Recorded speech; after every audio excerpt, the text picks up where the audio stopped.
the Curious Minds podcast. Proudly supported by Accelerating Aotearoa. This is a podcast where we take a problem. In our case, it's the poo problem here in Otara. That's right.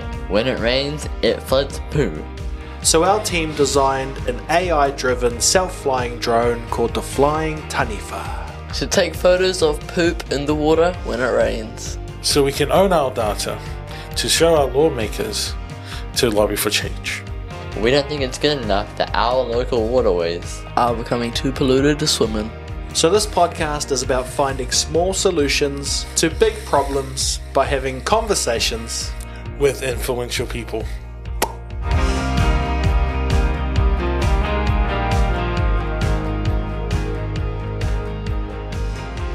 Hello everyone, welcome to the Curious Minds podcast, the first episode, and today we have a very special guest joining us, Troy Brockbank. Hello Troy, how are you? Tēnā koe, yeah, good, really well.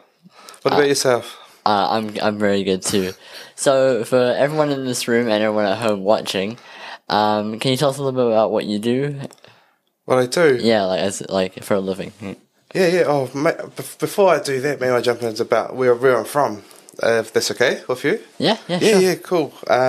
So, ko taumata māhui te maunga, ko tinana te waka, ko taonge te wai, te riki te ripo, ko te raroa te iwi, ko Ngāti te ao te hapu, ko te raroa te marae, no Pukipoto hau ko Troy Brockbank hau. So yeah, I hail from the far north, a little place called Pukipoto, which is in between Aipara and Kaitaia. I grew up there, lucky enough to grow underneath the shadows of tupuna maunga, the maunga that catches the rain, taumata māhui, or the maunga that is at the taumata, the peak of it, there's a lot of māhui trees growing tall and strong. Tinana was my waka that my ancestor came here, Tumuana, and also Taonge was an ancestral waterway, a wetland, our water. One of the reasons is I kind of went into the career I came into. And yeah, my name's Troy Brockbank. So I'm a civil engineer, water engineer by trade. Primarily I've worked a lot of my career in stormwater management, stormwater solutions, to also waterway restorations, to pipes in the ground, to plantings and streams and all sorts, and that's pretty much me. Wow, that's very, very interesting. So besides drinking the clean water, why else do you think that clean water is very important to New Zealand? Well, to me, it kind of goes back to this whakatauki, this proverb, and it goes, ka ora te wai, ka ora te whenua, ka ora te whenua, ka ora te tangata. So what that basically means is, if the water is healthy, the land is healthy. If the land is healthy, the people are healthy. So to me, that kind of embodies why water needs to be clean, why we have to ensure water is clean, and why we need to protect water. Because basically, if it's not healthy, then we're not healthy, because we're a reflection of the water. Right.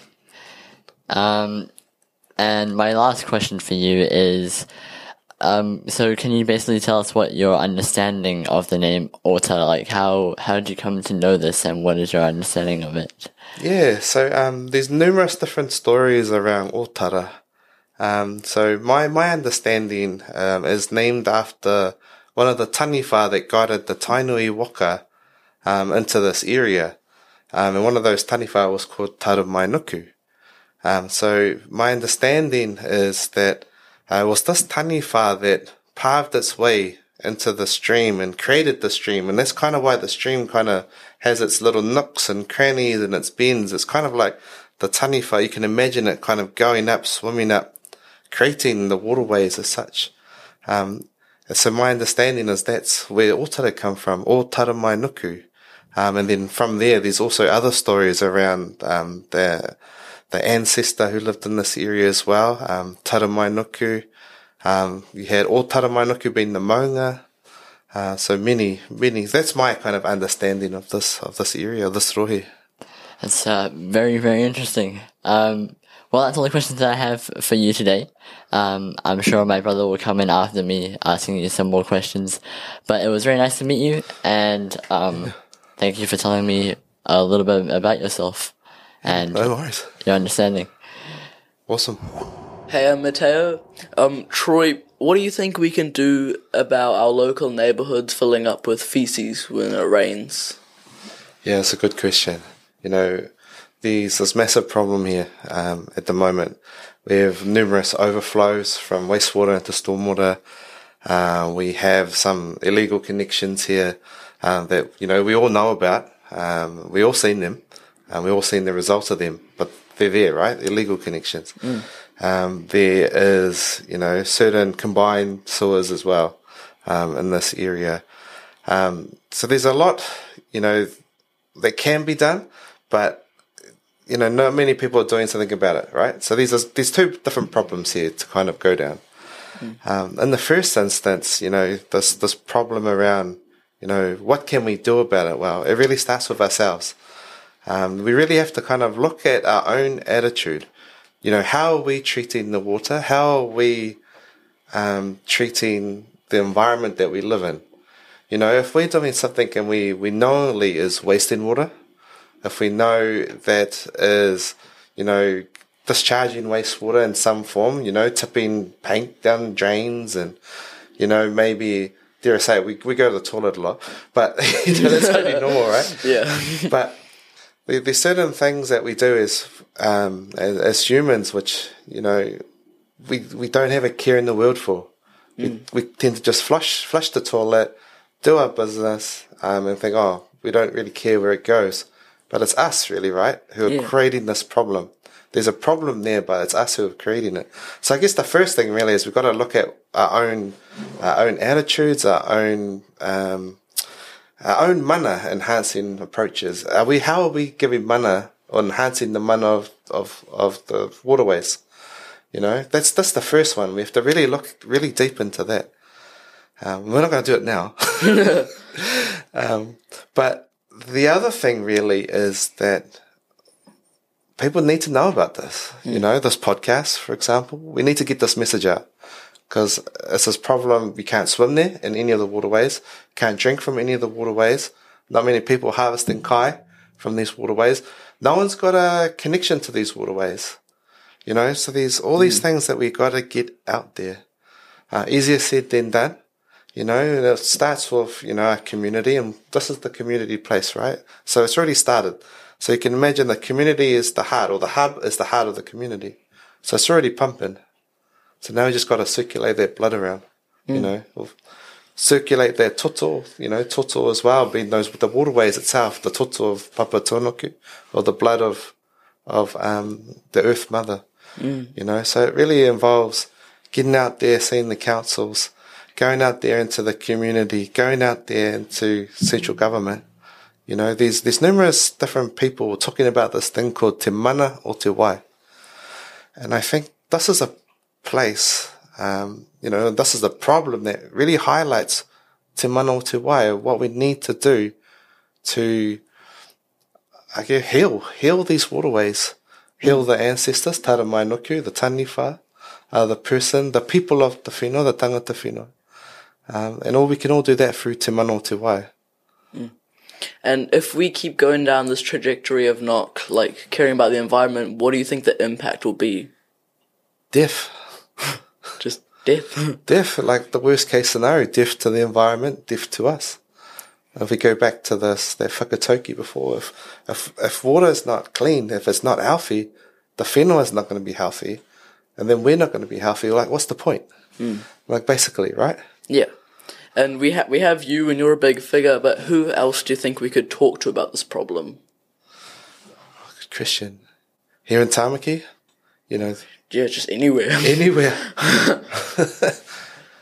Everyone that listens. You know, if someone's not listening, we've got to find someone else. You know, that's basically what it comes down to. We need to find, you know, those who play by the golden rule. You know, those with the gold make the rules.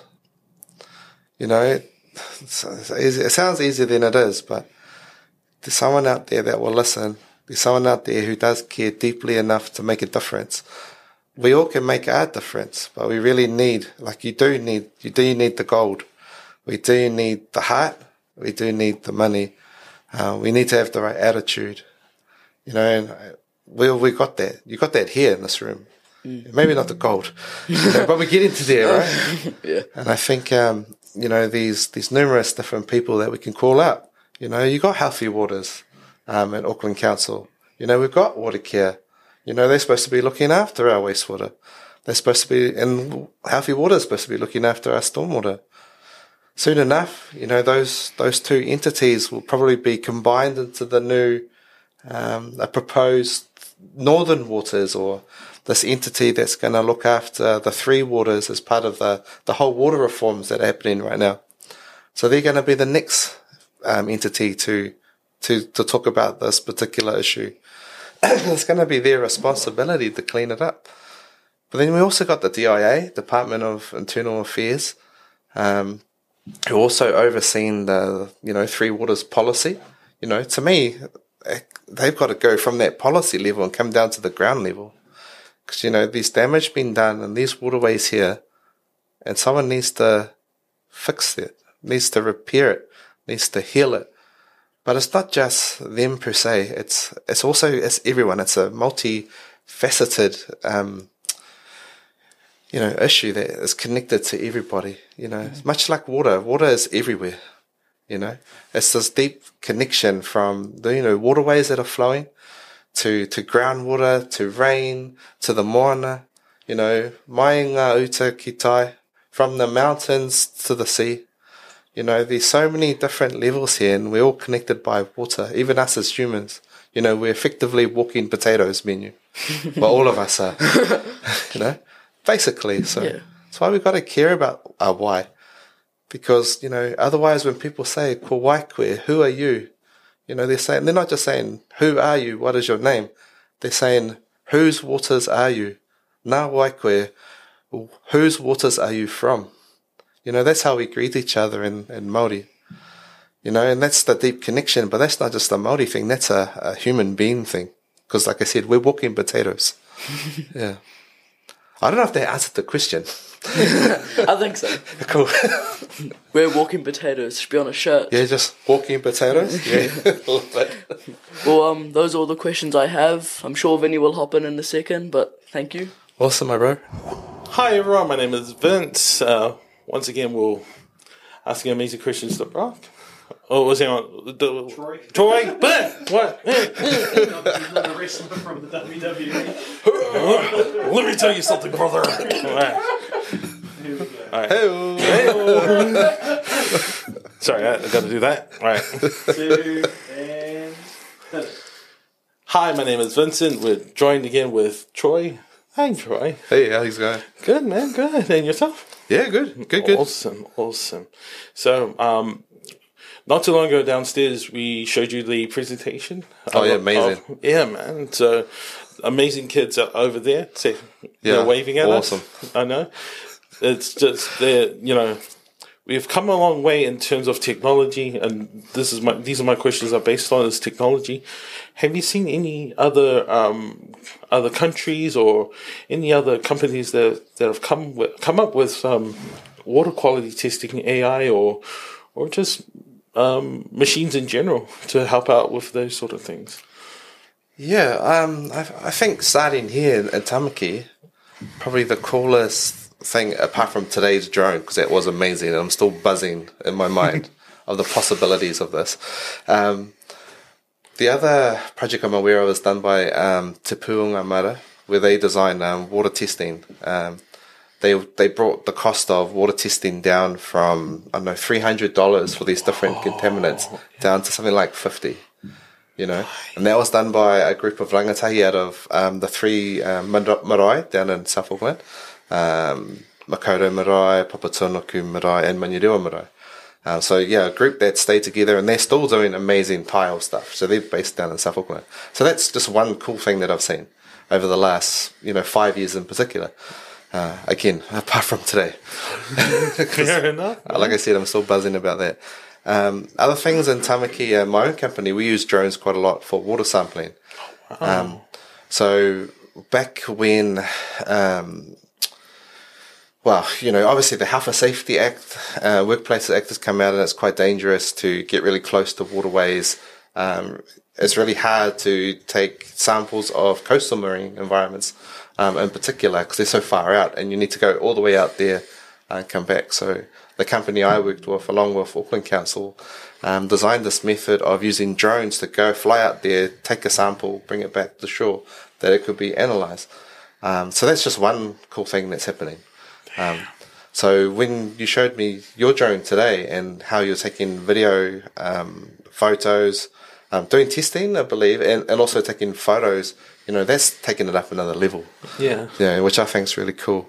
But there's also like these little boats that people do. I've seen them overseas where to get the I can never remember how to say this word.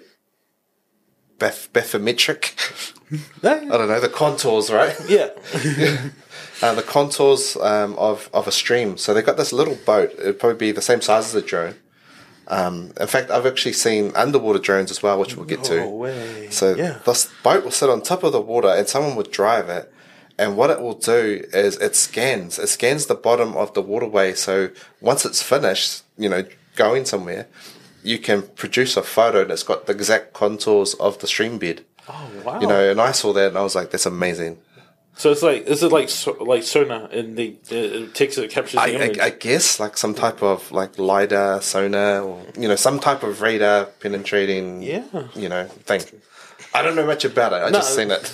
I could only imagine is like, if you think about it, like if you take the technology of a submarine and how they sweep for like mines. Yeah.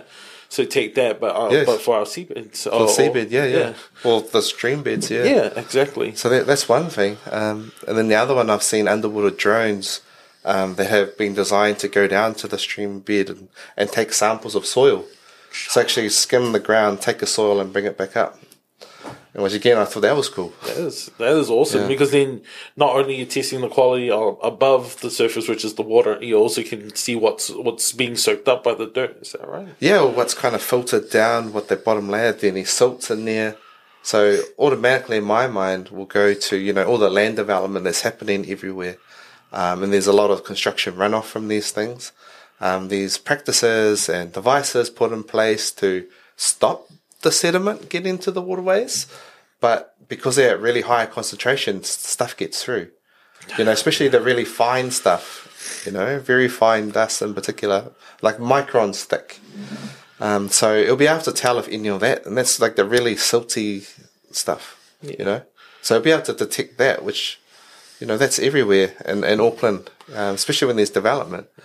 Carpeting, or carpeting, I should say, the seabed, the waterways, and effectively killing all the sea life and the water life. That's a huge coverage.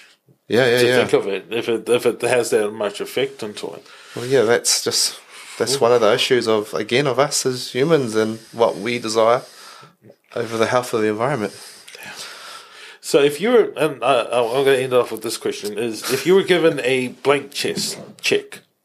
So you were given a blank check and you were like, hey, you get to design a device, an AI or a piece of technology that helps along with your work and as well as the waterways. What sort of features you want on the AI or device that you would see critical? Well, I'm a big fan of whakatauki, so I'm going to say another one.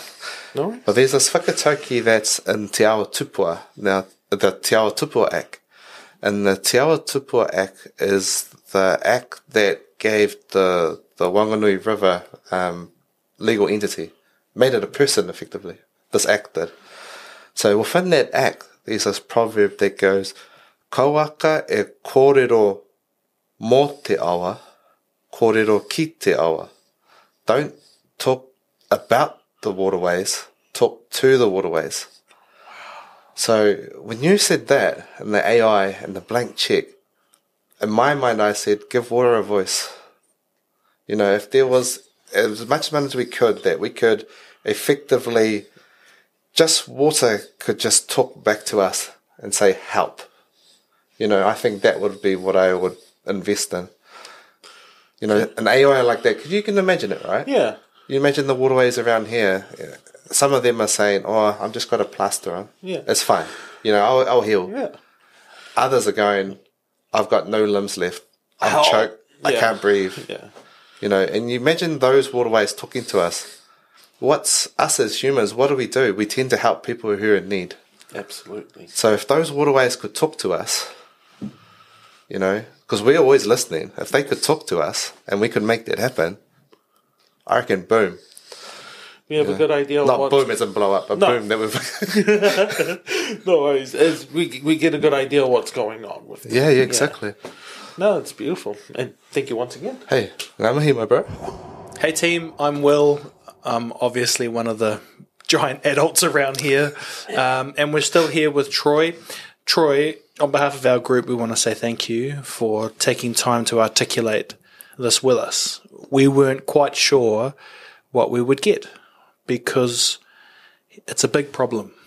And big problems don't have, easy solutions. So I think you helping us to arm us with the knowledge, with some tactical things we can do is really awesome. Can we just give you the opportunity to share, where people can follow the journey you're on? If they wish to learn a bit more about what you do for work, how can they do that?